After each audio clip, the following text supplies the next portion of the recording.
What is up? Welcome to another edition of the Utilization Report Debrief. I'm Marcus Grant, joined by Dwain McFarland. Dwain, here we are. We are a little more than a week past the draft at this point. How are we feeling? What are you on to? Because I know it never slows down. I know for you, but it never really stops. So what are you on to now post draft?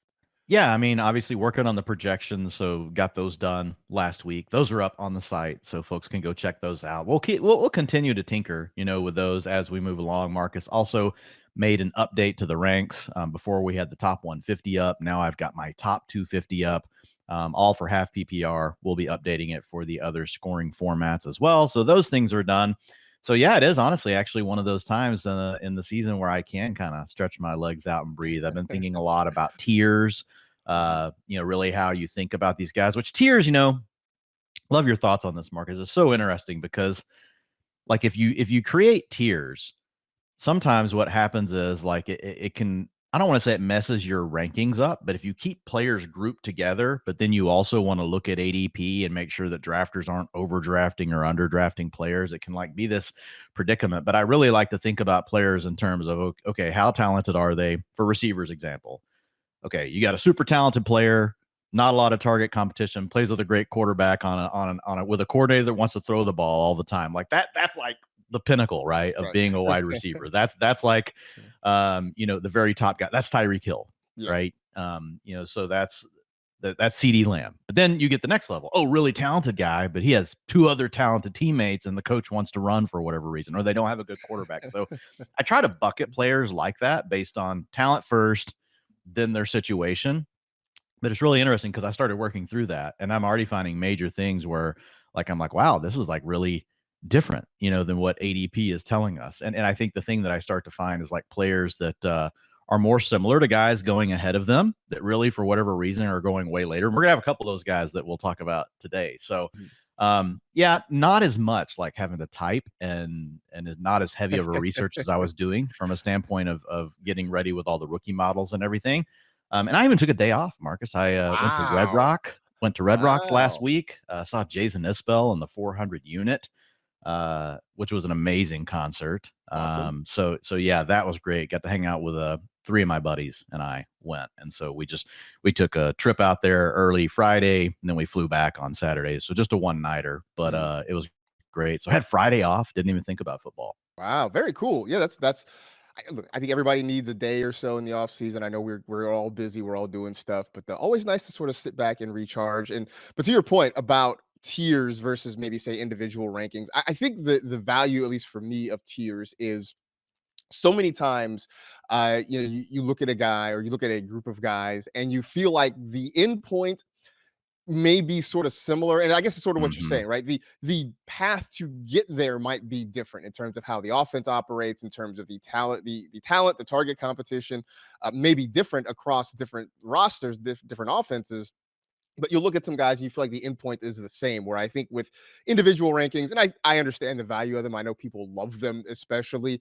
It feels sort of granular. And I know that a lot of times you'll look at two or three That's guys. a great word. Yeah. It almost feels too prescriptive. Yeah. Like we're so certain, and we really know that we're not. We're not certain. Well, and sometimes you'll get to two or three guys, and in your mind and your heart, they are so similar. But the law of ranking says that one of these guys has to go first, or something like that. And I think that gets a little bit frustrating at times. So I think I gravitate more toward tiers, but understanding certainly, in terms of the content world, I think rankings do a lot better because people want to know, man, who's number 1, who's number 12. And it's easier to argue. Like, why did you put this guy ahead of my favorite player? I get that too. What's funny is, as I've been in this industry longer and longer and matured, what's funny is it's not from a place of being defeated by that kind of analysis, but more so just like, I would say maturity, like researching and spending so much time doing this. And like, I've played fantasy football forever, right? And I played a lot of high stakes. So, I mean, I've always bet like on my analysis, like, if you will, like that, like I've always done that. I've always put my money where my mouth is. But what's interesting is once you've been doing content long enough, right, and you get in these things where you go back and forth on Twitter and stuff like that, like used to, I don't even do that anymore. I'm like, if somebody comes back, man, you're an idiot, you're completely wrong, I'm just like, whatever. I was like, you could be right. you know? And I might be right, but I'm just, I've done the analysis, I've done the work, but I've also, like, you reach this point where you realize that, as hard as we work at this, there's still so much unknown, man. Yeah. There's never going to be a magic bullet, but that's what makes it fun. Like, if one person could just completely figure this out, right, then everyone would completely figure it out and it would Exactly. no longer be fun. But because there is so much unknown and there's variables and those sort of things, it makes it a game that everyone can play, right? And everyone can have a chance to be successful. I still think you want to play probabilities and those things. But to your point, like, that's the other reason I'm with you. I like tiers because I think, you need to be honest with yourself and knowing that, okay, these 5 players are the same. 2 of them are going to do good and 3 are going to do bad, even though they're the same. Right. And that's the variance. 100%. No, absolutely. Which actually is a perfect segue into what we're going to talk about today, because we are looking at post-draft movers when it comes to ADP. And as you mentioned before the show, it's a little bit of a Goldilocks situation, right? Which one went too far? Which one didn't move enough? Which one moved just right? So we got a bunch of guys here. We're going to kind of go through and kick around and talk about. The first one is Kyren Williams. And I know there was a lot of belief that the Rams were going to do something in the draft. I don't know that a lot of people, especially in the dynasty sphere, believe that Kyren Williams was going to get through free agency and draft season completely unscathed. And he didn't. The Rams go out, they get Blake Corum. So now Kyren Williams has moved down 7 spots. He is the RB7. He is at pick 20. I mean, I know that this was expected that he was going to move down. For you, is this, again, too much, too little, just right? I think this is probably about right. Interested in your thoughts on it as well. I mean, but it really goes back to what you were saying. Like, I expected the Rams to add someone. Yeah. So honestly, because they waited a bit to get Blake Corum, they didn't spend a round 2 pick on him. That's could be seen, right, as a positive for Kyren Williams. But ultimately, at the end of the day, you always have to be real careful, in my opinion, with a profile like Kyren Williams, right? Was not a high-end NFL draft pick, was a pretty good college player, had a lot of things in his profile, as a college player that, like, the rookie model actually liked. But anytime you've got this player that kind of appears out of nowhere, Marcas, doesn't have a lot of draft capital behind them, like, that's historically been a recipe for the next season, having a downturn. The other thing you have with Kyren is, like, his ceiling was so high last year, like, it would be hard for him to ever replicate it anyway. But I do think that's the part, though, that kind of keeps me a little bit in on Kyren, is because, like, we're already assuming by pushing him down so far, even to where he was before this, that he has no chance of replicating what he did last year, when that's really not true. It's not a 0% probability that Kyren replicates what he did last year. But historically, we have seen backs that are similar to this take a step backwards. So I think this is probably just about right. I've drafted about 25 best ball teams. I haven't clicked Kyren one single time, but now I guess kind of how my gut tells me and how my rankings tell me it's like it's time, is because I've considered him in the last couple of drafts. I'm like, maybe I want to grab a couple of shares of Kyren, because what if the market turns back the other way? Because I do think this might be a slight overreaction because we just had the draft. But Blake Corum was not a high pick. So I could also see the market kind of turning around a little bit on Kyren and maybe him pushing up a 2 or 3 spots from where he is now. So I've kind of been tempted in these last couple of drafts to be like, I'm going to go ahead and click on Kyren, and get a couple shares now just in case he goes back up. I think your point about it being right after the draft is valid too, because I do think we see wild swings one way or another, because there's just sort of that, I guess, adrenaline, for lack of a better term, about Yes. what just happened, and everybody's kind of feeling it and making these big kind of declarations about things. The one mild concern I would have with Kyren is that Sean McVay seems to have kind of gone with this belief that he doesn't really want to have one workhorse back. It's sort of worked out that way, kind of by circumstances over the last couple of years. But he seems like, I think after the Todd Gurley situation, I think he would prefer to have multiple backs. And so I think that's maybe the only real issue I would have with Kyren Williams. But I think if you look at what his production was when he got opportunities, it was hard to deny how good he was in that offense. And I think that sort of keeps him afloat. So I'm kind of with you that I think where he is right now is about right. I mean, I'm looking at it, he slots in at the moment between Jonathan Taylor and Devon Achane, which Achane, I think, is another sort of interesting situation there. But Achan's slipping too. He hadn't fallen enough to make it onto this list. yeah, I originally made a list of about 30 people, which we've cut down to 15 or 18 just for the sake of time. But Achan was on here. Yeah, I mean that's an interesting one too because there's a lot of there's some crowding in that room down there in Miami, so that's sort of interesting there. But I think Kyren is in a good spot considering For what his Kyren, I role think, is going to be. interestingly, like it probably really comes back to Corum. Like if Mhm. Corum is doing really well in the preseason and McVay thinks he can trust him with everything, he's gonna have a role. I still think Kyren will be the lead back, right? Kyren last year had we talked about it, Marcus. We laughed about it. We're like, how Yeah, can this guy be getting 80% snap shares, 85%? Never, getting out there for all the. I mean, he was the closest thing to Christian McCaffrey there was last yeah, year from a utilization standpoint. So yeah, I think there's going to be a downturn, but a lot of it probably comes back to Corum because the other thing, I totally agree with what you said. McVay's even told us he doesn't want to give the whole workload to Kyren. mhm. But he was saying that last year as well. And because there wasn't someone good enough to come take those carries away from Kyren, what did he do? He just kept giving them to him. So if Blake Corum shows that he's good enough to earn that trust, right, from McVay, I think we will see something like a six. Kyren, I think, could settle in 55, 60% of the carries. And I think you see Corum, somewhere between 25 and 30%, leave a little bit for the quarterbacks and other guys. And Kyren will probably still be fine. But I think it does come back to Corum. If he stinks, we also know that McVay Right. will just ride someone if he has to. Yeah, I mean, we saw that before. I mean, like the fact that they moved on from Daryl Henderson and just kind of gave all the workload to Kyren says a lot about kind of how he feels about things. Patrick Mahomes was we were all sort of down on Mahomes last year, right? His had his one of his lowest A dots, but maybe his lowest A dot I think Yes. ever in his career.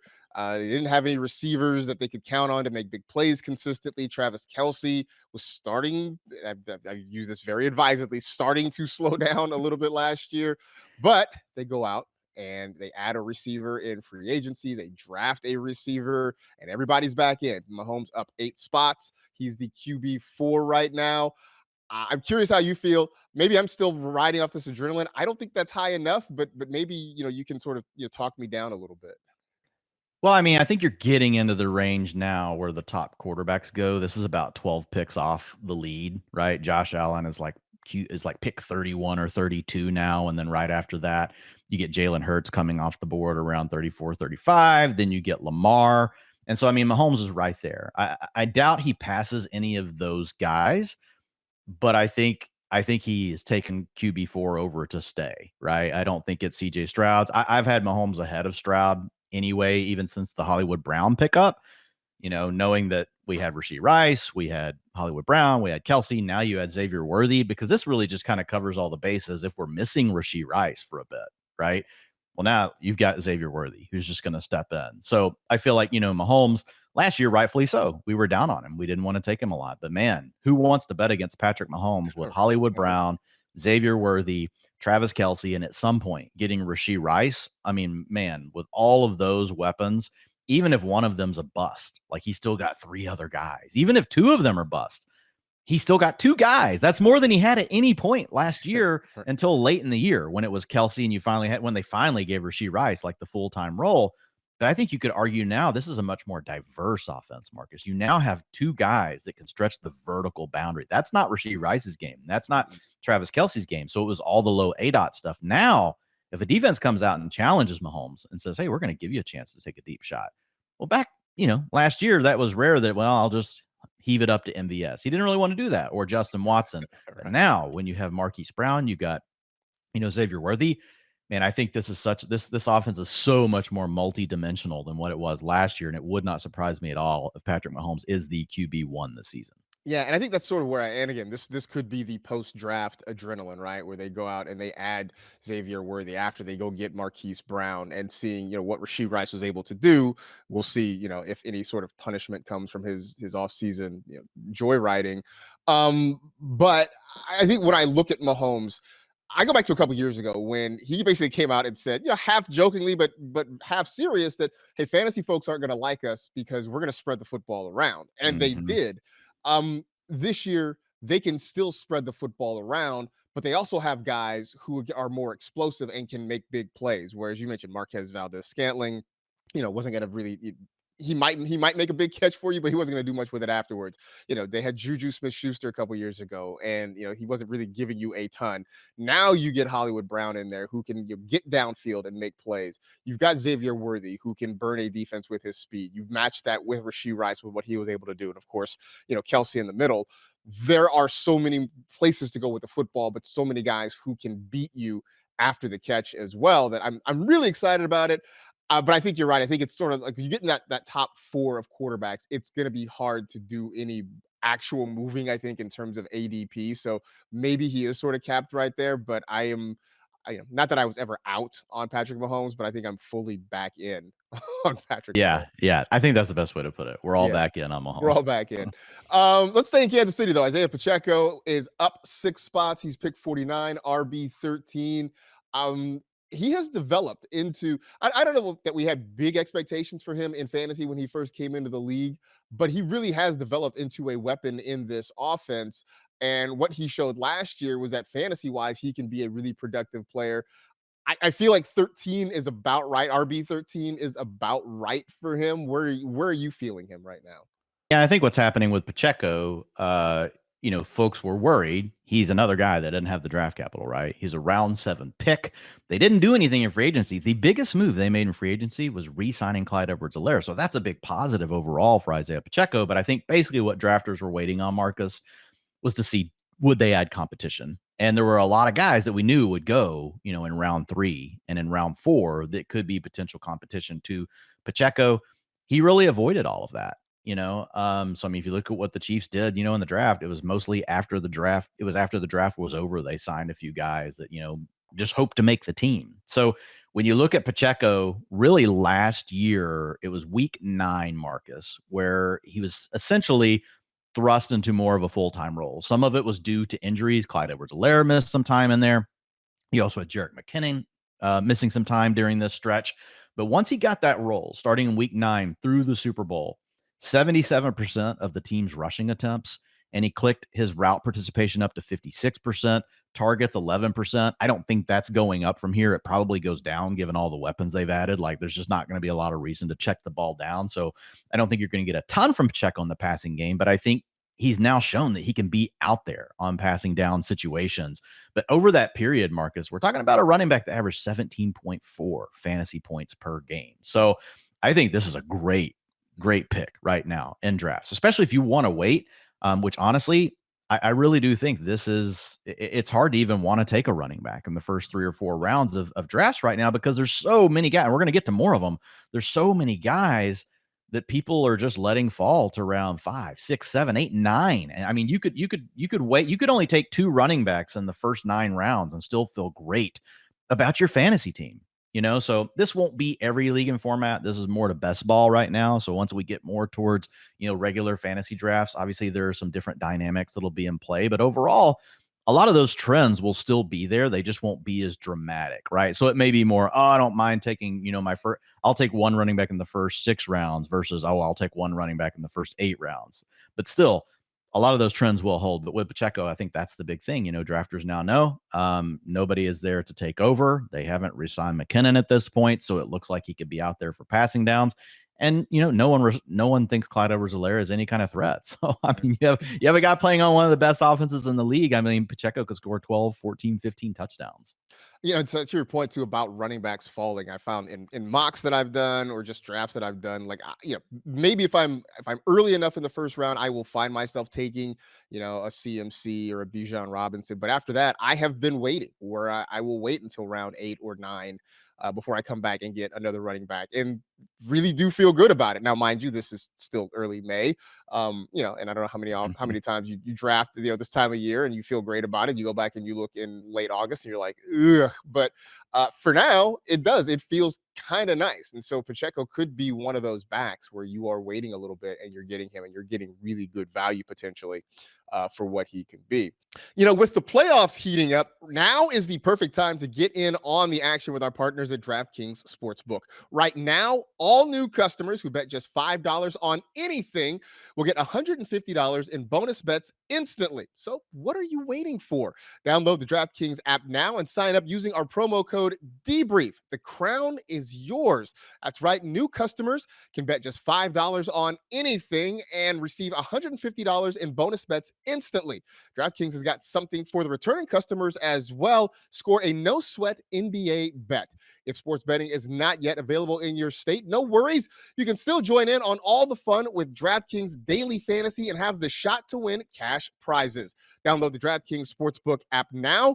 New customers use our promo code DEBRIEF and bet just $5 on any wager and get $150 in bonus bets instantly. That's promo code DEBRIEF only at DraftKings Sportsbook. Cool. Do you want to talk Keenan Allen? Let's talk Keenan Allen here. Let's talk him and Rome Odunze because they're both on your list here. It feels like it's a good idea to kind of talk them in tandem.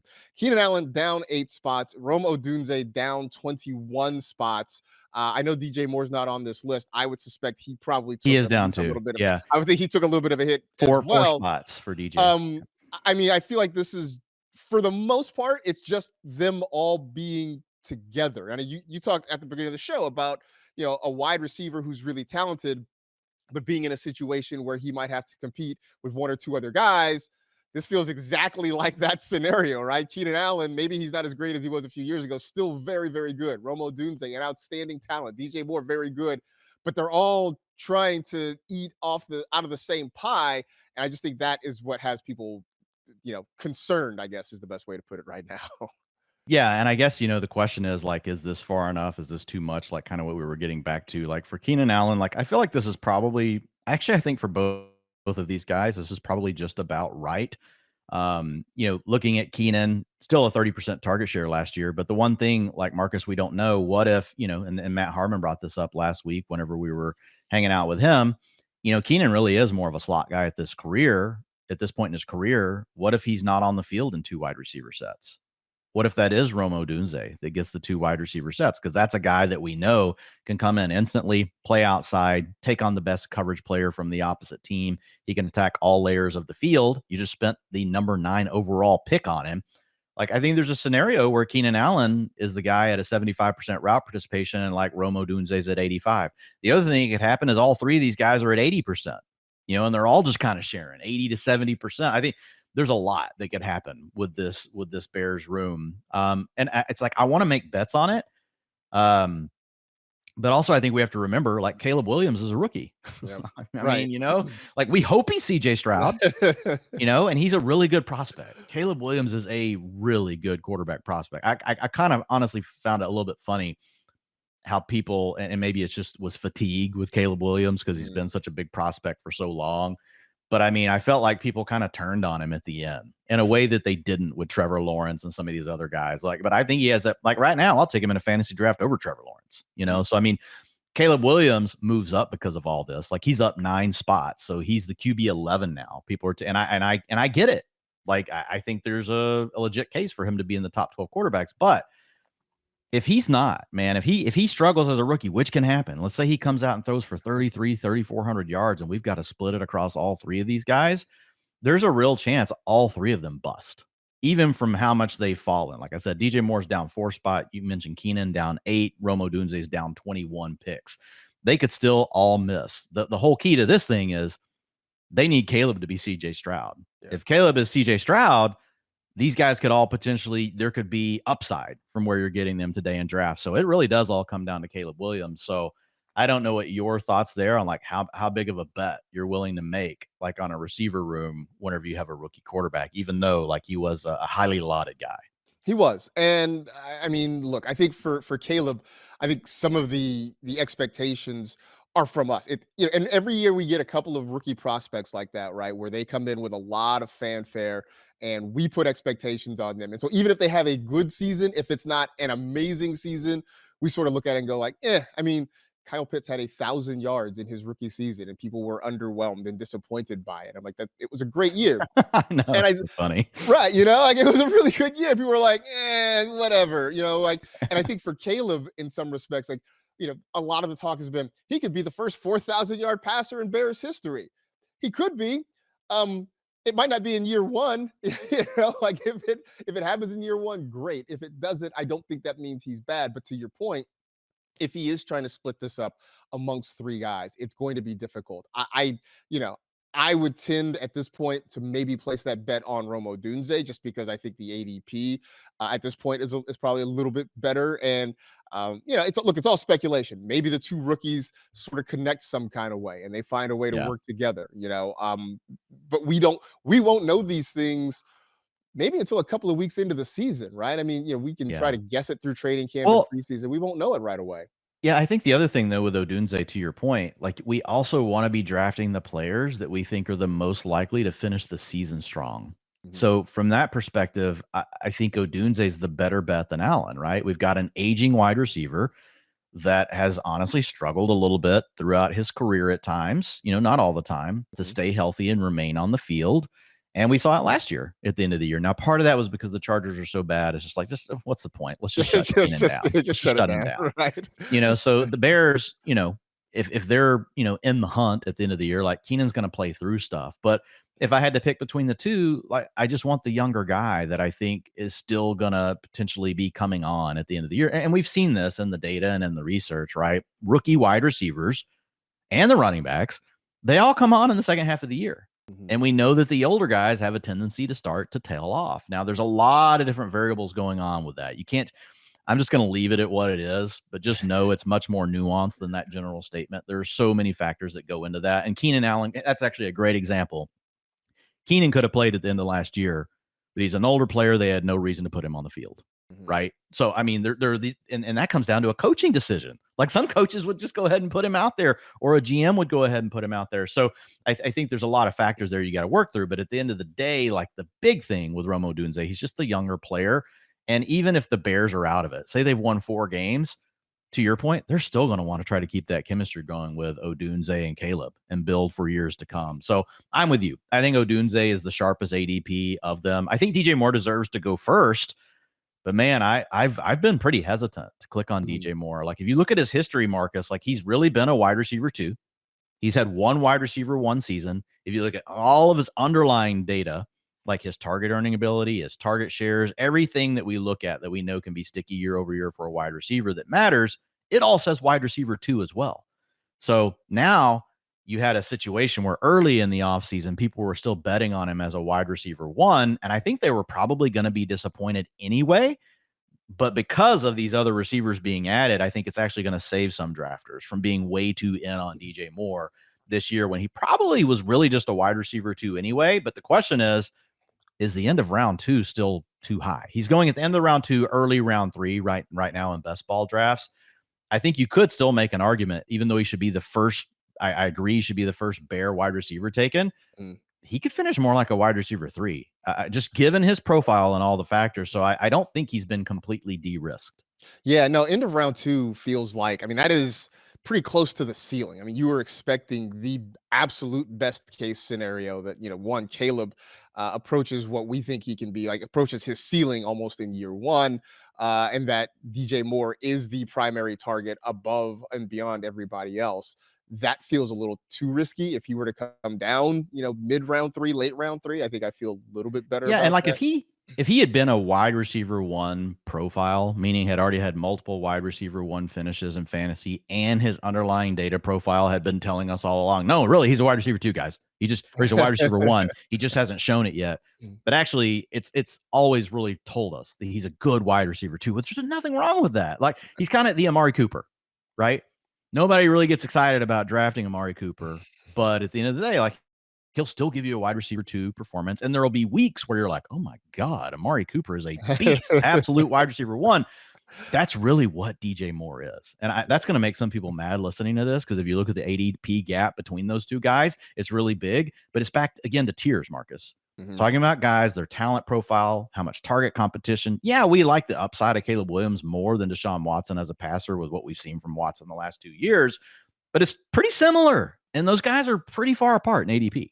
Yeah, I'm looking at it right now. I mean, right now, you got DJ Moore about 26 26th pick. You got the Amari Cooper at 53rd. So Yeah. See? huge Yeah. gap. That's a Yeah. huge gap between them. Let's talk some Bills because both Dalton Kincaid and Keon Coleman get a bump. Kincaid moves up 7 spots, Keon Coleman up 60 spots.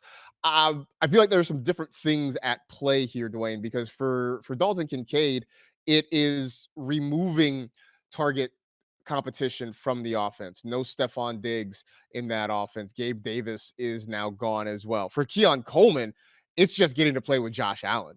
I think has Yeah. everybody excited here. But either way, you've got a very good quarterback. You've got some targets, a lot of targets that are available, and it seems like drafters are there. For Kincaid, tight end 4. I love Dalton Kincaid. I that seems maybe a tad too high, not extremely high, just a tad too high. Keon Coleman, I think a wide receiver 43 is great. Yeah, so it is interesting. We've got this depth chart that no longer has Stephon Diggs on it. So like we can all imagine a scenario. Well, what if so and so stepped to the front, like and led the whole thing? I think if you had to pick a player on the team that is most likely to do it, I do think it's Kincaid. He had a 20% targets per route run last year. That's already mid-range tight end one worthy, and he was just a rookie. So I mean, if he takes a step forward this year and becomes more of a 23 to 25% guy, which is certainly on the table with Stephon Diggs gone, there's a path where Dalton Kincaid is your number 1 fantasy tight end this year. Now, I think the thing where you've got to have a little bit of caution is like, what about Dawson Knox? Like, I don't want to like over speculate on a player like Dawson Knox, but they did pay him. They brought him back 2 years ago. And last year, whenever you had Dawson Knox available, even at the end of the year, after he had been hurt, he had been out, Dalton Kincaid had taken over the room. Well, then Dawson Knox comes back and he's still getting 30-40% route participation. And then that bumps Dalton Kincaid back down to that 70-65% range. Even though then he had the trust of Josh Allen and he's playing well, it hurt him in fantasy. And he became much more unpredictable as far as what he was going to do week to week. So that's the one thing that scares me. I tend to just go ahead and bet on the talent in these situations, Marcus, because there's just, with Stephon Diggs gone, I think the upside is so high for Kincaid. But I'm with you. Like I still have Mark Andrews 1 spot ahead of Kincaid, but I've got Kincaid as my tight end 5 right now. And if someone wanted to make the argument for Kincaid over Andrews, I could totally get it. But I think because we don't have Stephon Diggs, that's now probably I'm just rethinking it a little bit on the fly. I had tier 1 Sam Laporta, Travis Kelce, Trey McBride, Mark Andrews, and then I had at the top of tier 2 Dalton Kincaid, followed by Kyle Pitts, then George Kittle, then Evan Ingram. I think you could make an argument that Dalton Kincaid belongs in tier 1, but you are assuming that he's going to take a step forward, right, in his target earning ability and that sort of thing. And it is still an unknown. You're also assuming that Dawson Knox is not going to have a role to put him in that tier. So that's why I kept him in tier 2. But if he hits his upside, man, like, I mean, there's no doubt he could be the number 1 tight end in fantasy this year. And anytime you can say that realistically about a player, like that should be a major driving factor in how willing you are to take them in fantasy. So I'm very willing to click on Dalton Kincaid. I think he's probably just about right, like where he's landed now, Marcus. I wouldn't be surprised, honestly, if he moves up a little bit more. And then like Keon Coleman, he's interesting because really, ultimately, it's like you said, he gets to play with Josh Allen. This is wide open depth chart. But this is a guy that really the market was way lower on. Came out and ran that really slow 40, had a very high contested catch rate, was not known for getting open a lot in college. Now, a lot of that had to do with some really bad quarterback play. You had Matt Harmon on with us last week saying, oh my God, they're going to play him at X. That scares me to death. Paraphrasing, folks, go back and listen to the episode. Don't want to put words into Matt's mouth, but I don't know about you, Marcus, but that's what I came away with, was that Matt was pretty scared about Keon Coleman playing outside and having to beat press man coverage, which he was not able to do in college. So Coleman, he's pretty risky, but you're getting him wide receiver 43, pick 77 in a home league draft come August. That'll be like pick 100, 115, So, I mean, I think it gets de-risked a little bit.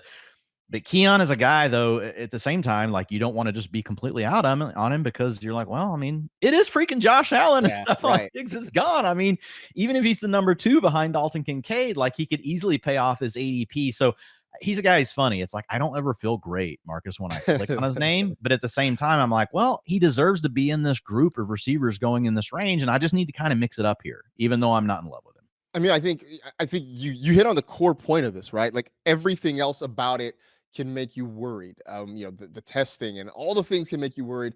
And then you sit back, you're like, yeah, but it's Josh Allen, right? And that is the unifying point to this whole thing. And that is why I think everybody's sort of in on him. And I think for Kincaid, I mean, I like him in tier 2, but certainly listening, to your explanation and sort of going back to what people were saying after Diggs was traded and after the draft and everything. I know there was a lot of excitement about Kincaid. And so I think sort of that I could see him bumping up into tier 1. I don't know if he moves too much more up if I would draft him, but I think right now where he is, I think I'm okay with it there at the tight end 4. Kincaid and like Brock Bowers had like the opposite things happen to them in their lives. Yeah, Kincaid was the exactly. first round pick that lost the top target earner on his team and plays with a great quarterback. Brock Bowers, ends up landing on a team where they've already got a tight end and they don't have a quarterback. So it's like these are like two guys just moving in opposite directions. Yeah, and I know we got Bowers on this list, so we can get into that in a little more depth in a little bit. Let's talk about a couple of Chiefs. We talked about Patrick Mahomes. Let's talk about a couple of his receivers. Xavier Worthy up 33 spots. He's pick 60 right now. Rashee Rice down 21 spots at pick 68. In your mind, does this have to do with each other that Worthy gets the bump because hey, it's Patrick Mahomes, he's in the Chiefs offense, and Rice takes the hit because now he's got to compete with Worthy and Marquise Brown in this offense? Yeah, Rashee Rice has just got there's a lot going on for him. Obviously, we've got the potential suspension as well that's scaring drafters away. I think if we weren't worried about a suspension at all, Rashee Rice would still easily be the top Chief everyone was taking, ahead of Travis Kelce, ahead of everybody. Because he's a young player, broke out in a big way last year. Once he got a full-time role down the stretch, basically like Pacheco and Rashee Rice took over full-time roles, and the Chiefs offense just got on a roll. And they were just really making music together. And when you look at what Rashee Rice did down that stretch, I mean, he was a wide receiver 1, Marcus. He was scoring over 17 fantasy points per game. Now, if you want to pick apart his game, it's and Matt Harmon mentioned this last year. The way Rashee Rice won as a rookie, he got to play a totally different role than what he was asked to do at SMU, and he wasn't very good.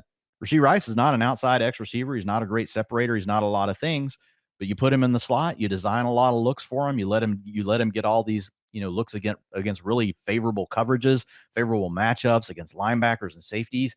And he went out and he did his job and he won all of those things. The challenge is will the Chiefs continue to give him all of that treatment versus, well, now you could give some of that treatment to Xavier Worthy. He's a guy that got moved around a lot in college. Even Marquise Brown is a guy that you could put on the move. You still got to do your things for Travis Kelce as well. So even if Rashee Rice wasn't dealing with the suspension, he would definitely come down some. I think he would still be the top Chief receiver going.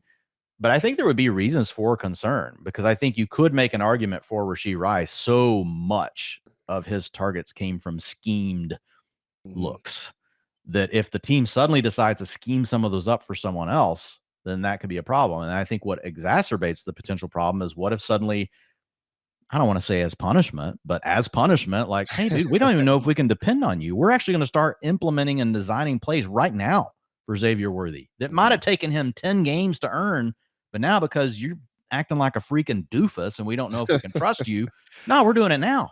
And we traded up to get this guy in the draft, and he's got better draft capital than you. So I think there's definitely risk with Rashee Rice. I guess my question to you, and we can hit Xavier Worthy too. Xavier Worthy, man, up 33 spots, pick 60 now. Yeah. That's I don't know that he can. I don't know that I would push him much higher than that, given all the competition we've got. But there's certainly a case where if Rashee Rice is suspended longer than we think, Hollywood Brown suffers an injury early in the season, and it's down to Xavier Worthy and Travis Kelce.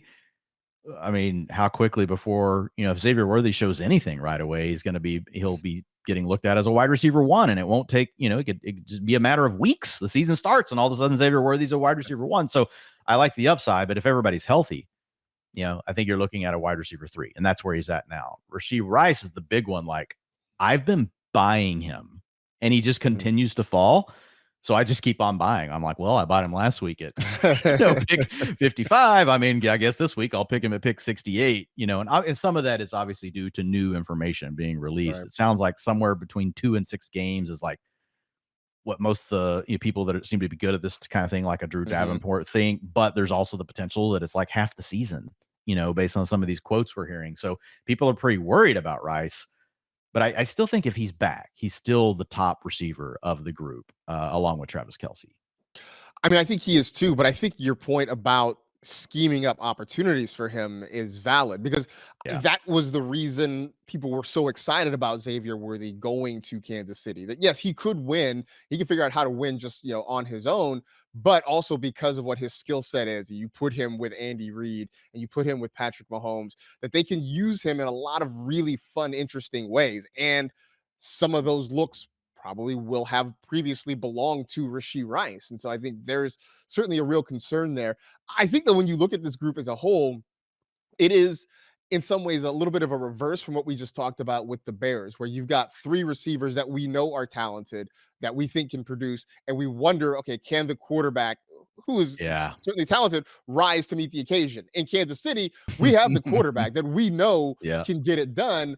We're now wondering, okay, well, how much can we expect to get out of the receivers there beyond Travis Kelce? And so it's 2 sides of the same coin a little bit. But I would hope that these things can sort of I don't know. I think Rice, as you mentioned, because of the ADP and because of the way he's falling, seems like a really good value, and I think a lot will change depending on because he's the one, like, if they come out in 2 weeks and say, it's 4 games, it won't be 2 weeks. Then he'll kind of, I think he'll land in a spot. We'll just kind of know where his ADP is, I think. And then he'll move up. But the other thing is, there's a chance he doesn't even get suspended this year. Yeah. Because of the way the legal process and how it works. We've seen this now for so many players where literally the league has to kick the can down the road a whole year before the player gets the suspension. So with Rashee Rice, like, there's still a chance like that he might not see the suspension this season. So like, if that happens, this is a massive discount that you're getting on him. So it's a risk reward thing. We really don't know which way it's going to go. If it goes in your favor and Rashee Rice doesn't serve one single game of a suspension this year and you're getting him as the wide receiver 38 off the board, it's going to feel like grand larceny. Yeah. If he misses half the season and then Xavier Worthy suddenly takes over such a big portion of that underneath stuff and they're scheming up things for him and thinking, wow, we actually like him after the catch better than you, Rashee, it might, who knows if it'll pay off for you. Even once he's back, he could be more of a wide receiver 3 than the wide receiver 1 we saw at the end of the year. Yeah, no doubt. And to your point about suspensions, I mean, remember, it took over a year for the Alvin Kamara suspension to happen after his incident in Las Vegas too. So it's certainly not unprecedented there. Couple more rookie receivers we're talking about. Brian Thomas Jr. goes down 6 spots after he lands with the Jacksonville Jaguars. Meanwhile, Ladd McConkey up 39 spots to pick 74. So they're kind of back to back. You got Thomas at 73, McConkey at 74. I feel like they are in opposite situations, right? In Thomas, you got a room that is really crowded with wide receivers. In McConkey, I know the Chargers are going out and adding people. They added DJ Chark. I think they were supposed to get a visit from MVS. None of these people are going to scare us. Those are positives. Those are positives for Ladd McConkey. None of those guys are going to scare us in fantasy. Whereas Brian Thomas does have real competition down there in Jacksonville that he's got to deal with. Yeah, I think when you look at Jacksonville, it's a team, though, that showed us they want to throw the ball. And we know the Chargers, they want to run the ball. That's where all these layers come in, Mark. It's like, you can say, okay, Ladd McConkey, really like him as a player. Not a lot of depth, right? Wide receiver wise for the Chargers. Probably going to be a guy that gets on the field and could be in 2 wide receiver sets day 1, right? We also have a new regime. This is their guy. You've got that narrative going on. But then it's like, well, Jim Harbaugh may only want to throw the ball 50% of the time. Like that's a reality that could really happen, but he's got a good quarterback. Like, think of all the layers we just talked about with that. Like there's a lot going on there. And then you talk about Brian Thomas, to your point, it's like, well, it's a crowded receiver room. We've got, Christian Kirk, we got Evan Ingram, who, have both proven now over multiple years in Jacksonville with Trevor Lawrence. They're good players. You go sign Gabe Davis. We're not that worried about him. 16% targets per route run for the last 3 seasons. Gabe's not going to suddenly turn into a high-end target earner, but still that probably makes Brian Thomas the number 3 receiver on a team that wants to throw the ball quite a bit with a quarterback we still have questions around versus Ladd McConkey, potentially the number 1 wide receiver on a team that wants to run the ball a lot with a quarterback that we've seen support multiple high-end fantasy weapons and Justin Herbert. So it's like, how do you pick between these two guys? And that's kind of what the market's telling you. Wide receiver 40 right now for Brian Thomas Jr., wide receiver 41 for Ladd McConkey. I like both of them. I'm taking both of them at this spot. I think a big thing that was positive, though, for Brian Thomas, Marcus, was Zay Jones moving on.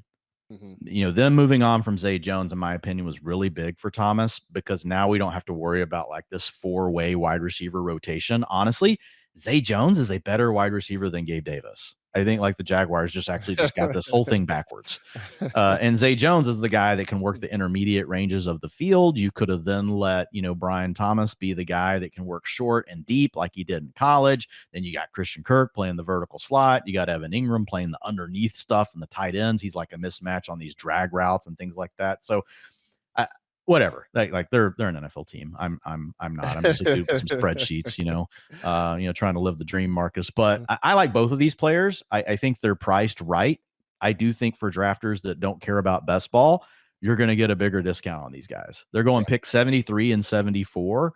So essentially, you're talking about very end of round 6, beginning of round 7, right? Or where these players are going now in best ball drafts. I think come home leagues, these guys will be rounds 10, 11, and 12, and you're going to love taking them. Yeah, 100%. And I think, again, this goes back to our conversation at the top about tiers versus rankings. I think you put these guys in tiers because I think in the end, they sort of end up in the same place, but they're very different paths to getting there. Yes. You mentioned, like in Jacksonville, as you mentioned, they're going to throw the football a lot, but there's a lot of target competition there. In Los Angeles, they are going to be run heavy, but there's nobody that scares us as to really eating into what McConkey is going to get. So in the end, the numbers may look the same, even if the way they get there is very different. I mean, I love McConkey, especially at that spot. And as you mentioned, I mean, I'm pretty sure, there will be a lot of home leagues, a lot of just regular redraft leagues where I'm probably taking one or both of these guys because I love their situation right now. So it's going to be really interesting to watch. I think right now for best ball, I think they're in a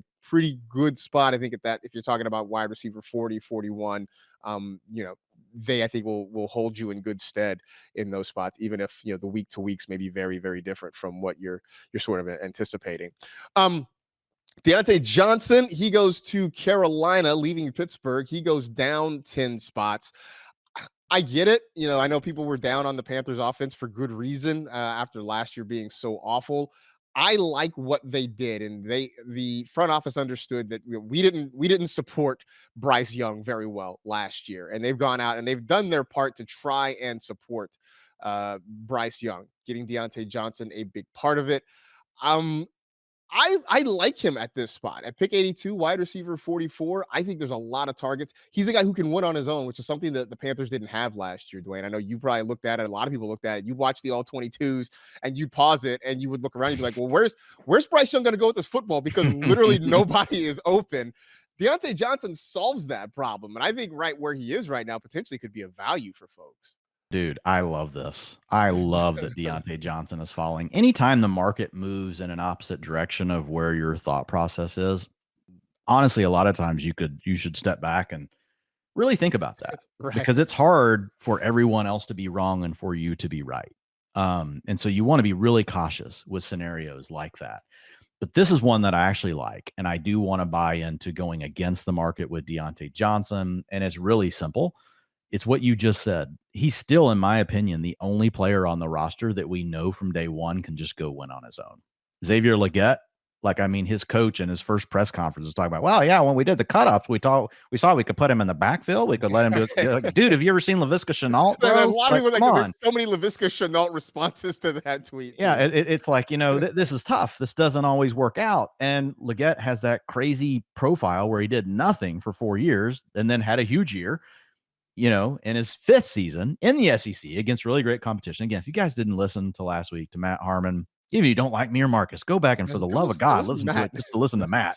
Right. It was a great job breaking down the class. And we talked about Leggett, in depth. And, he talks about his weaknesses, his strengths, but looking at it, I'm scared to death of Xavier Leggett. I worry that really he needs to play in the slot.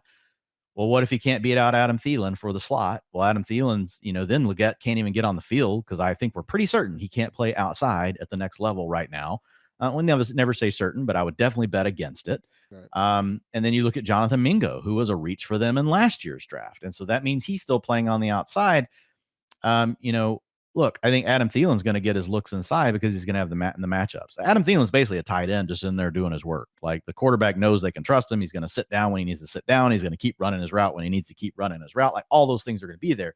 But Diontae Johnson is the guy that can line up on the outside and always go win. And like with Diontae Johnson, people can get mad at him. They can hate him. Look, I get it. He hasn't always come through, but this is a guy that already has a wide receiver 8 finish on his resume. Like because he is a good player. And if you look at him from a target earning perspective, he's a wide receiver 1. That's how he grades out. Now, is he as great after the catch as other guys? Does he have some issues with catches or with dropping the ball? Yeah, all those things are there, but you're talking about like he's 2 percentage points off of like other guys in his drop rate. Like it's not a big deal, people, because guess what? If you get open your quarterback, he doesn't care about that 2% extra drop rate. He's like, he's the dude that's open. I'm throwing it to him. And so Diontae Johnson is going to get peppered with targets this year. You're getting a potential wide receiver 2 if Bryce Young takes a step forward, a big step forward, granted. You're getting a wide receiver 2 that you're drafting as a wide receiver 4. Like I would be floored if Diontae Johnson does not lead this team in targets this year. Like it would take an injury, in my opinion. If he stays healthy all year and the rest of the receivers were all healthy all year, I don't think there's another receiver on the team that can get within 30 targets of this guy right now. So, I mean, Thielen would be the one, but he's getting up there, right? We have to, at some point, he's got to regress. Well, and that's the thing. I mean, the thing we've always known about Diontae Johnson is that he is a target monster. I mean, he did it in those years in Pittsburgh when he was playing with a broken down Ben Roethlisberger. He did it with Kenny Pickett, and I would suggest that he's got a better quarterback situation now than he had with Kenny Pickett. Or at least there's one that we have more hope for. And you kind of touched on it, Marcus. I think it's interesting. Like people are just so out on Bryce Young. Like they are not willing to give him any chance. There is a reason that Bryce Young was the number 1 pick overall last year. Looking back at it, did they probably get it wrong and they wish they had CJ Stroud? Sure. But set that aside for a minute. We're still talking about a quarterback that did a lot of things great in college. And you pointed it out. He played with nothing last year. Did any of you expect Adam Thielen to be a wide receiver 1 for half the season? Right. Well, guess who was his quarterback? And there was no one else. So the one guy he had that could do anything, he did support as a fantasy, weapon in Adam Thielen. So now you give him another weapon.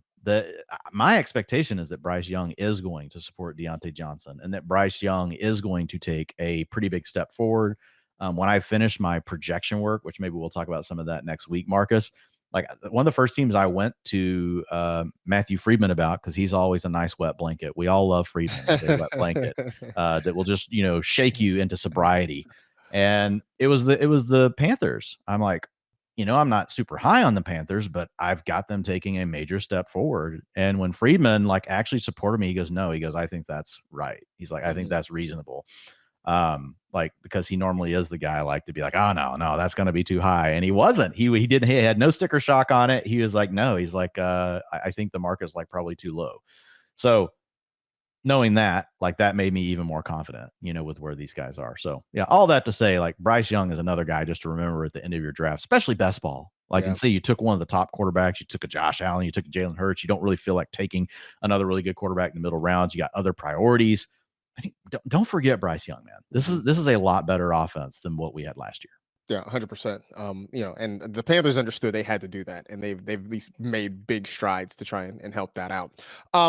3 running backs of note. James Conner down 15 spots to pick 91. Raheem Mostert down 11 spots to pick 92. Ezekiel Elliott up 77 spots to pick 129. I presume that's because he basically wasn't even on the board before he signed it down. But all these guys, they all come with some risks, some question marks. But again, we talked earlier about you can wait until the 8th round, the 9th round, and start getting some good running back values. And I think these are 3 really good examples. Man, I agree. Like, look, James Conner, you got Trey Benson right off the bat early in round 3. So that hurts James Conner. James Conner's also a guy that misses time every single year. So eventually, at some point, he's going to come off the field and Trey Benson's going to get his shot. So that's the concern if you're taking James Conner. Used to is like, well, James Conner, he got hurt. The Cardinals have nothing. He is going to still be the starting running back when he comes back. There's a chance now if he gets hurt week 4, Trey Benson could just take over the backfield. Like that's a possibility. Or Trey Benson is good enough that even once James Conner returns, he doesn't get all that volume that we've really been, used to getting from him. But on the positive side, it's like Conner is a guy, Marcus, that's shown us like he can play every down. Like he can be out there on passing downs. He can handle the short yardage stuff. They don't have to pull him off the field whenever you want to, punch it in inside the 5-yard line. He's not like great in any of these areas, but he's proficient in all of them. So that's the thing with James Conner. There's also still a run out that you can't ignore where James Conner just doesn't have the injury bug this year, and he stays out there the whole time. I think he will, if he's healthy, he's going to make it very hard for Trey Benson, in my opinion. He's the kind of running back, the kind of veteran that people just, I don't want to bet on him anymore. I want to take the young guy, but it's the kind you get done with the season. You're like, well, shit. James Conner was still James Conner and Trey Benson didn't do jack crap. So that's also in the run out. And to your point, I like where you get him now. Pick 91. I mean, he's down 15 spots. Like he's down over a full round. And it's for good reason. Like they spent a decent pick on a running back. Then you have Raheem Mostert, who's similar, but Jalen Wright didn't go until round 4. Right. Jalen Wright, maybe Jalen Wright was round 3. Like, man, the draft's been a week, whatever. But Trey Benson was at the top of the 3rd round. I got to go back and look for sure where Jalen Wright was. I'm pretty sure it was round 4. So I do think there's some of these guys people are overreacting to a little bit too much. So I like Mostert at this pick. I mean, he's really old, but he was really old last year. I mean, really, what's the difference between the age he was last year and this year? It doesn't make a big difference to me. You get the Dolphins offense. So I don't. There's a real chance Jalen Wright never even sniffs the field all year long. And it's just Raheem Mostert and Achane, or one of the other backs. So I like both of these picks. I'm down to select both of these players. Yeah, absolutely. Wright was round 4, by the way. Yeah, I thought so. I'm with you on that. So it's funny because with the Cardinals, I mean, I like Trey Benson. I love what he has to offer. I'm with you that there's a good chance he could take over that job just based on James Conner's history. But there's also the real possibility that when Conner is there and healthy, he's incredibly productive still, even if he's not the most exciting guy. I sort of like both these players, and I'm not necessarily. I like both as well. I don't take them on the same team, but I'm with you. I do like taking both of them. Yeah, I do like both of these guys in that situation. Mostert, I'm still in on just because last year I felt like we were having this conversation about, what do we do between Mostert and Jeff Wilson and Devon Achane? And I was sort of like, well, Mostert seems to have the best ADP of the 3. And if it's going to be sort of a split 3-way rotation, I'm going to take that guy. I'm not going to sit here and pretend to you that I was expecting Mostert to have this career best year with 18 rushing touchdowns, but he had 14 rushing touchdowns in his career before last year. He had 18, in 2023. And it feels sort of going in the top 20 picks, and this guy goes 92. He's going 92. Like I will take this all day. And I think Devon Achane's great. He's super explosive, but he's not going to get the full workload. The fact that they signed Mostert to an extension says that they want him to still be a part of the offense. So I'm going to sort of bet on that more than anything else. I love him at pick 92, 100%. I'll ask you quick about Zeke, though. I mean, are we in on Zeke just because there isn't a lot else there? Yeah. I feel like that's kind of it, right? Running back 40, are you kidding me? Like, he should be higher than this still. Like, I mean, if okay, say if the season started tomorrow and they haven't signed anyone else, like, who's your bet on? I'm sorry. Like, Rico Dowdle did some nice little things here and there, but on a very small sample, and it still wasn't electric. Rico Dowdle's 26, guys. He's been around. This dude's been around. He's not some dude that the Cowboys just found last year and they've been wanting to get him more carries. No, he's literally just the last thing left. And then they go sign Zeke. So I just, and look, we know the whole thing, quote unquote, running backs don't matter. Meaning you can just put, what that means is you can put anyone in and feel pretty good about it. So Rico Dowdle still, this isn't a bash against him. Like, I'm fine taking him at his ADP as well. But man, if I've got to pick Marcus, Zeke's the starter there. Well, and even if he's bad at this pick, it's too cheap. Them signing Zeke, bringing him back, speaks a lot to their confidence level in Rico Dowdle and who they have in that backfield, that they brought him in and we're all expecting that Zeke is going to get a really big workload there. I mean, I think that just sort of speaks to what the Cowboys want to do in that backfield for sure. Did you want to talk Jonathan Brooks and Brock Bowers real quick in the last couple Yeah, minutes? let's hit those two. Yeah, let's hit those two real quick. Jonathan Brooks up 13 spots. I think when he's healthy, he is the RB1 there in Carolina. I know they have a lot of running backs right now in that running back room. I think they're signing Rashad Penny, or they may have already signed Yeah. Rashad Penny. Jonathan Brooks to me is the RB1 when he is healthy there. And at pick 94, I'm certainly glad to have him. Brock Bowers down 17 spots. I'm sad that he went to the Raiders because I like Michael Mayer. So like, I know people are still taking him as a top 10 tight end, pick 94. I think I'm just heartbroken, which is why I'm out on Brock Bowers. Yeah, heartbroken for Mayer and for him. Yeah. Right. Two guys that we liked, really. So I mean, yeah, I think the thing with Brock Bowers, let's start with him since you finished there. Yeah. I think my question to you is like, is that really the spot though? Like where it's like, okay, yeah, this is actually, who we're willing to take here. Like, so I'm pulling up right now, like, let's look at the tight ends over on Underdog. Mm-hmm. At 11, you've got Njoku. Mm-hmm. So people are taking him still right now ahead of Njoku. I think at I'd rather 12, have you've got Njoku right now, to be honest. I think I would too. Then you've got Dallas Goedert at 12. So I think that's questionable to take Brock Bowers over either one of those this season. And guys, I want you to be sure you understand me. I think Brock Bowers is an amazing player. He's the third graded player since 2018 at the tight end position in the rookie supermodel, behind only Kyle Pitts and TJ Hawkinson. So I think there are going to be huge things in store for Brock Bowers at some point in his career. But Michael Mayer is the sixth best prospect since 2018 and the rookie supermodel. I think that Brock Bowers probably steps right into getting more playing time than Michael Mayer. So I actually agree with that. Like, Michael Mayer's basically fallen into undraftable territory over on Underdog. What's funny, though, is everyone will tell you, oh, no, keep drafting Brock Bowers because it's really going to be both of them on the field. Bowers is going to play the slot and do all this stuff. Well, if that's the case, then why are none of you drafting Michael Mayer anymore? Mayer, right. So, like, which is it? Like, the market is kind of confused right now. The market is saying one thing, like on social media, but really the way they're acting with their dollars and their cents, like they're not really buying into this two tight end concept. They're honestly just kind of burying their head in their sand, saying it's just going to be Brock Bowers. And at some point, it's okay to do that. But the question is tight end 10 really the spot when you still could get an Njoku, you still could get a Dallas Goedert, who are locked into starting roles that are both good players. Are they as good as Brock Bowers? I think Brock Bowers is going to be better than both of them. So again, just being clear, I think Brock Bowers is a better player than those guys.